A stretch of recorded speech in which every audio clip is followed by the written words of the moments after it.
আসসালামু আলাইকুম। আজকে আমি ষষ্ঠ শ্রেণীর গণিতের অনুশীলনী 1.3-এর অনুশীলনীর প্রশ্নের সমাধান শুরু করছি। গত লেকচারের মাধ্যমেই আমার এই অধ্যায়ের যে বেসিক বিষয়গুলোর আলোচনা ছিল সেগুলো শেষ হয়ে গেছে। আজকে থেকে আমি অনুশীলনী প্রশ্নের সমাধান করা শুরু করে দিচ্ছি।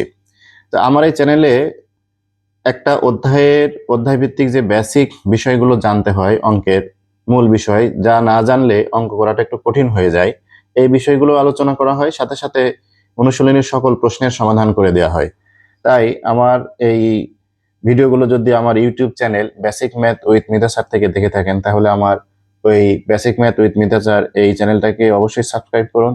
আর আমার ফেসবুক পেজ থেকে যদি দেখে থাকেন, তাহলে basic math with Mita sir এই ফেসবুক পেজটাকে আপনারা ফলো দিয়ে রাখুন, লাইক কমেন্ট শেয়ার করে অন্যকে দেখার সুযোগ করে দিন। তো চলুন অঙ্কে চলে যাই।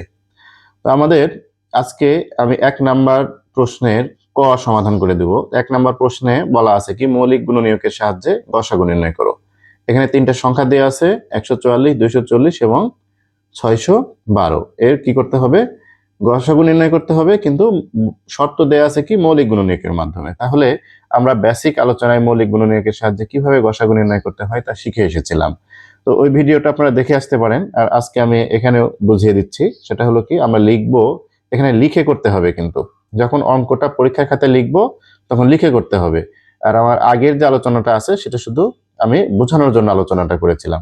তো কিভাবে অঙ্কটা করব, আমরা লিখব যে এই 144, 240 ও 612 কে মৌলিক উৎপাদকে মৌলিক গুণনীয়কে কি করব, আমরা বিশ্লেষণ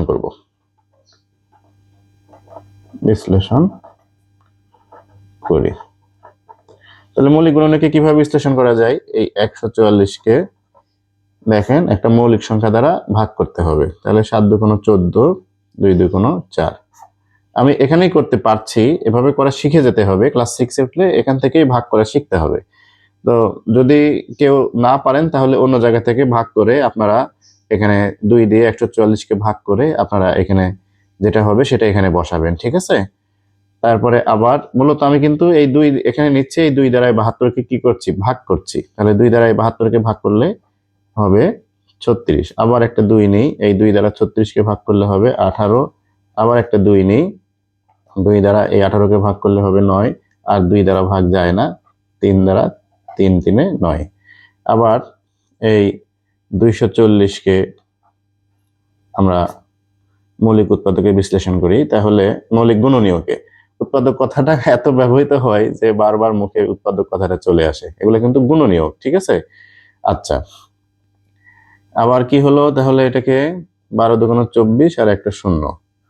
তারপরে দেখেন 6 × 2 = 12, ডান পাশে একটা শূন্য। আবার 2 30, 2 60। আবার 2 15, আবার 3 15, 5। আবার এই 612, যত বড় অঙ্কই থাক না কেন আমরা মুখে মুখে কি করতে পারি, ভাগ করতে পারি। দেখেন এখানে 2 দিলাম, তাহলে প্রথমে 6-এর ভিতরে গেলে কত হয়, 3।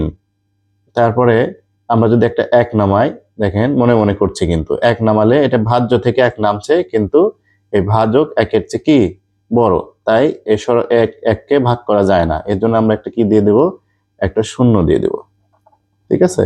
তারপরে হবে কি, এই 12, 6 × 2 = 12। আচ্ছা, এখানে এই ভাগটা একটু আমি দেখাই দিই। হ্যাঁ, এখানে একটু রাফ করে দেখাই দিই। এখানে কি হলো ঘটনাটা, এরকম অঙ্ক আসলে অনেকে কনফিউজ হয়ে যায়। ভাগ করতে পারে ঠিকই, কিন্তু বেসিক বিষয়টা বোঝে না। হ্যাঁ, আমি এটাকে ভাগ করছি কত দিয়ে, এই যে 612 দিয়ে, 612-কে 2 দিয়ে। তাহলে আমি এখানে 3 বার দিলাম, তাহলে হয়ে গেল এটা 6। এখন দেখেন এই ভাজক থেকে আবার 1 নামলো। এটা 2টা নিয়ম আছে। ভাজ্য থেকে 1 নামলো। এর নিয়ম হচ্ছে, ভাজ্য থেকে যদি কোনো সংখ্যা নামে তাকে অবশ্যই ভাগ করতে হবে, এটা নিয়ম। তাহলে এই 1-কে আমি আরেকবার শূন্যবার দিতে পারি, তাহলে এখানে শূন্য হয়। এখন আবার বিয়োগ করলে এই 1 নামবে, তারপরে আবার 2 নামে। তাহলে এই যে 6 × 2 = 12। ভুল করা যাবে না, এটা হচ্ছে বেসিক। অর্থাৎ ভাজ্য থেকে যদি কোনো সংখ্যা নামে তাকে অবশ্যই ভাগ করতে হবে, এটা নিয়ম। আর যদি ভাগ না যায়, আমরা অনেক ক্ষেত্রে এভাবেও করি এই 2/612। হ্যাঁ, আমরা করি কি 3 বার দিলাম, তাহলে 3 দুগুণ 6, এই 1। তখন আমরা কি করি, যেহেতু এই 1 ভাজ্য থেকে নেমেছে কিন্তু ভাগ যাচ্ছে না, তার সম্মানার্থে এখানে একটা শূন্য দিয়ে দিই। এবার এই 2টাকে নামাই। তারপরে কি করি আমরা, এই 6 দুগুণ 12 করি। এটা হচ্ছে প্রকৃষ্ট নিয়ম এই অঙ্কটার। ঠিক আছে, তাহলে এটা বুঝে গেলাম। তারপরে 2 দিয়ে দিই, এই 15 দুগুণ 2 কে 2, তারপরে নামে হচ্ছে 10, 5 দুগুণ 10, 3 দুগুণ কত 6।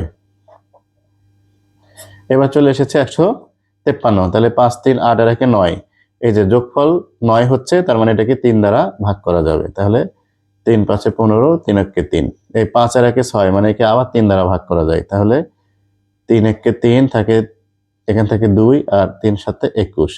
সম্ভবত আর ভাগ করা যাবে না। তাহলে এটা হয়ে গেল।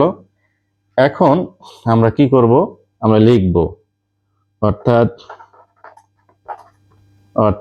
144 সমান আমরা পাচ্ছি কত, 4টা 2, 1 2 3 4 আর 2টে 3। ঠিক আছে, তারপরে এই 240 সমান আমরা কত পাচ্ছি, মৌলিক গুণনীয়কে বিশ্লেষণ করলে 4টা 2, এখানেও 4টা 2, তারপরে একটা 3, তারপরে পাচ্ছি কত 5।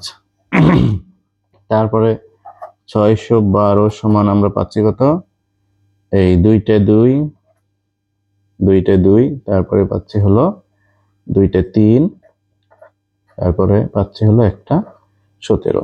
তাহলে এখন আমরা লিখব, এখন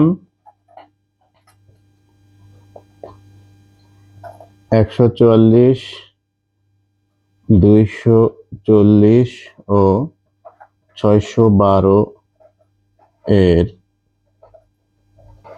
মধ্যে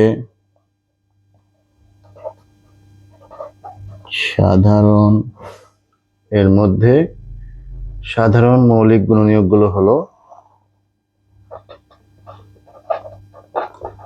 সাধারণ মৌলিক গুণনীয়কগুলো